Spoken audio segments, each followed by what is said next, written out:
Many thanks for staying with us. That was a conversation between myself and the Minister of Information and Communications Technology, of course, on the sidelines or at the conclusion of that is the fifth session of the Permanent Joint Commission of Cooperation that also concluded here in Swakopmund yesterday. Of course, key outcomes there, and as you heard there from the Minister, quite satisfied with the overall outcome of that engagement. Now, as I mentioned, the Rongo region is quite abuzz this week. Of course, a lot happening. We've had presidents visiting here. We've had ministers coming from as far as Ghana. We have the Swakopmund International Trade Expo currently underway. And also forming part of this is the visit by the MV Logos Hope ship, which is here at the port of Walvis Bay, and of course is here also to show what it has to offer to Namibia. Now, perhaps a bit of history on the MV Logos Hope. It is a ship operated as part of a faith-based organization, and it was built in 1974. It was initially known as the MV Gustav Vasa for service between Sweden and Germany, and later operated as the MV Norona, providing a ferry service to the Faroe Islands. Now, this morning, I'm joined by, that is a special guest, the Captain Christian Montana, who is the master of the MV Logos Hope, and he's joined alongside Mr. Reynald Titus, who's the partnership director, and they're here to tell us more about the visit of the MV Logos Hope to Namibia, and of course, what it has to offer here in the country. Gentlemen, very good morning to you. Thank you so much for being with us, and welcome to Good Morning Namibia. Good morning. Thank you for having us. Yeah, all right. Thank you. Happy to be here. Very much so. Captain, I on a bit of history on the MV Logos Hope, but I think the best person is, of course, you as the master of the ship. Please talk to us about the MV Logos Hope. Yes. And history. Yes. I mean, the ship began in 1974, as you said, and it was a car ferry that used to connect and sail in the North Sea, up in Europe, and very bad weather. That's why it's a very thick, has a very thick hull. Yeah. And then in where we serve, they bought it, and then we transformed the ship completely in order to have a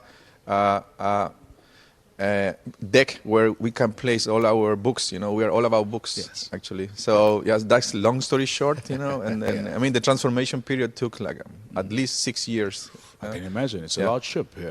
It's a large ship, and also we are a charity, more or less, organization. Yes. So then, in order to finance that, you know, it took different steps. Absolutely. You know, and, Absolutely. we are privileged to be here. Yeah. We are privileged to bring this the largest book fair in the world, because we are we are the largest, you know, and we are happy to receive people here in Namibia, you know, super excited. So. Very much so. Mr. Titus, talk to us about this partnership and, of course, how the visit of the MV Logos Hope came about. Yes.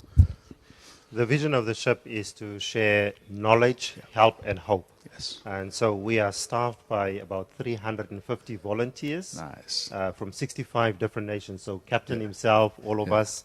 Captain is from Chile, right?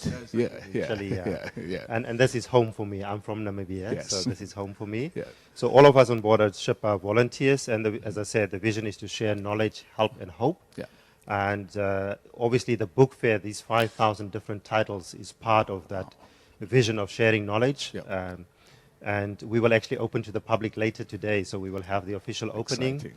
And we have about 1 million people visiting the ship every year. Wow. You know, we carry some unique titles of books that people can access through that, engaging with school programs and so on. So wanting to enhance education and literacy, which I know is a key focus for us in Namibia as well.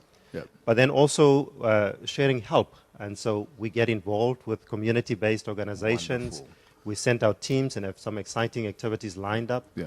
Coming alongside organizations that's already doing good work in the country, in the city, in the region, to come and support them. And then hope. You know, I think one of the big attractions about the ship is the diversity of our community. True. People from 65 different nations. It's amazing. People are often amazed. You know, how come you guys can live together? And there are things that unites us, that unifies us, and just wanting us to share this with the world. So sharing knowledge, help, and hope. If you could just both briefly share, you know, your stories of how you got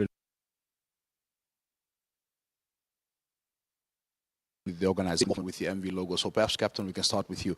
How did you get involved, with this work? My story begins with my grandmother, actually.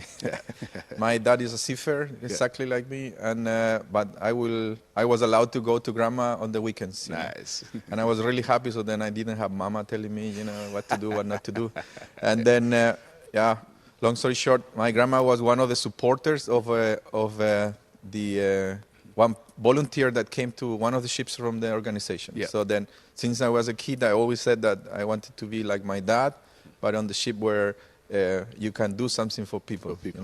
Yeah. And I grew up to that, and then later on, it was a crucial moment of should I decide and go to university exactly, And my dad always also said, you always need to have a plan B.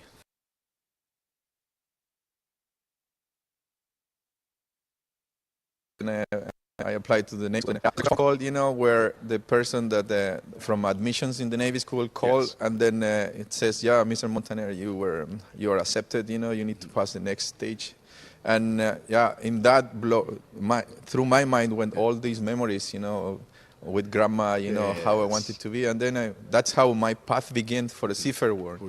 But then for the ships, I start sailing commercially because you always need to have a bit of a commercial experience, real world experience, if you want to add something good to the ship. Absolutely. And I did that for a couple of years, and then in one point I quit everything and then go for it. Amazing. Mr. Titus, how did you get involved with the movement? As I said, I'm Namibian. I grew up in the townships of Komosdala and Katatura, and studied radiography, and actually worked in the field. And during that time, I had a real life-changing experience in my faith. And that transformed my vision of the world, about myself, and really wanting to contribute, that I could pursue my career and build a career, but also had a sense, especially because of where I came from, that there are many people with great needs, not just in our country, but around the world. Absolutely. And so I was inspired just to consider how to use our lives to contribute to improving the world. And so I found out about the organization, actually joined 25 years ago this year. Wow. I'd left and pursued consulting in the meantime, and about 6 years ago rejoined. So with my family, so my wife, who's also from Namibia, and the children are also on board the ship. Wow. And so we get to serve together as we serve here in Africa and beyond. Amazing. Talk to me about perhaps one of the most memorable moments of this experience, perhaps a moment that has really impacted and changed people's lives through the work that you do here. Perhaps, Captain, we can start with you. We had the opportunity back in the day, years ago, because I also missed that point. I'm with my family, that's a privilege too, as well, to be serving with your career, with your family. So then we were back in the Caribbean, and then we have a hurricane that just passed by. And we were in Trinidad at anchor because of the hurricane that passed by. So then something that I'm carrying in my heart through the years is that the opportunity that we have as an organization to make a change, to make a difference, and then actually we decided to go to Grenada because the hurricane just wiped out the island. And in partnership with other organizations, we were able to build little houses, to give that drop of hope, and a new starting, Who wants to start something once it's wiped out, Absolutely. And that for me is a story for life that I'm carrying. One of the things, one of the few that I pumped out right away in my head. Very much indeed. Mr. Titus. We've been in Africa now for the last 10, 11 months, starting off in Kenya, coming down Tanzania, Madagascar, Mozambique, and so forth. And I think for me, just to be back on the continent, I've been living in Europe the last 5.5 years. But I've met, people often see Africa as a star continent with all of our troubles and so on. But for me, I have met so many people on this continent over the last year, whether it be women in a township seeking to bring good to their community, whether it be a mayor, whether it be an administrator in a hospital that really understands that it's not just about a salary, but it's about serving our community. And so I'm incredibly inspired, and I can tell you many stories about the people we've met on the continent with a passion for their continent, for their people, and in every sector, every sphere, seeking to bring change and to improve the lives. And there's some amazing success stories of what's happening in this continent. So for me, it's just the people I meet that seeks to bring a difference in this country and this continent. I admire you gentlemen a lot. I love the spirit of volunteerism. I love the spirit of selflessness and just really, giving back in every small way that we can.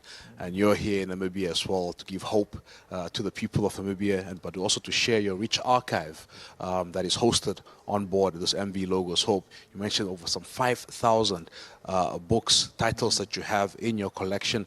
Talk to us about your visit here to Namibia. Of course, you're also officially opening to the public today, yes? Yeah, today we will open officially to the public, and we will have the honor to receive this distinguished guest.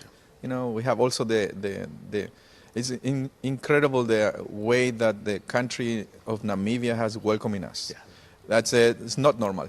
And we even have the chance to speak in front here on the Swatek Feria, in front of the presidents, and also the governors, the major, what a privilege for us is to be here. And today we're going to have the chance to open for the public, so people can really, we will be able to connect with the locals, that's what we want. We'll be able to open to our doors to Namibia and being able to share. We have books, but then you can say, it's too expensive, things like that. We have very affordable prices, because that's the intention for us, that the education is being spread. Absolutely. And you will see, and again, I'm so excited for this moment, and it will be a success. I know that Mr. Governor said that his goal is to have 80,000 people on the ship. Wow.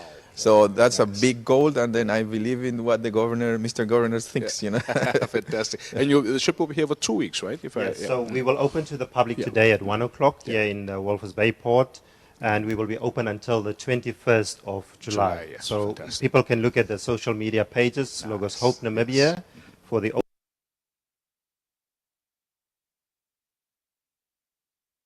Wow. We will host a variety of conferences on board the ship. And of course, for me as a Namibian, I'm also looking forward to having these people from 65 different countries enjoy the beauty and the hospitality of Namibia. Yes. And for them just to share about their experience in the country. So it's not just about what we come to give, but what we come to receive and learn from the locals as well. So it's an exchange. Wonderful. So from the 5th until the 21st, and I know there are people coming from neighboring countries as well. Yes. Botswana, Zambia, but also outskirts of Namibia will be coming to visit. So we're looking forward to that. Exciting stuff, gentlemen. Thank you so much for being here.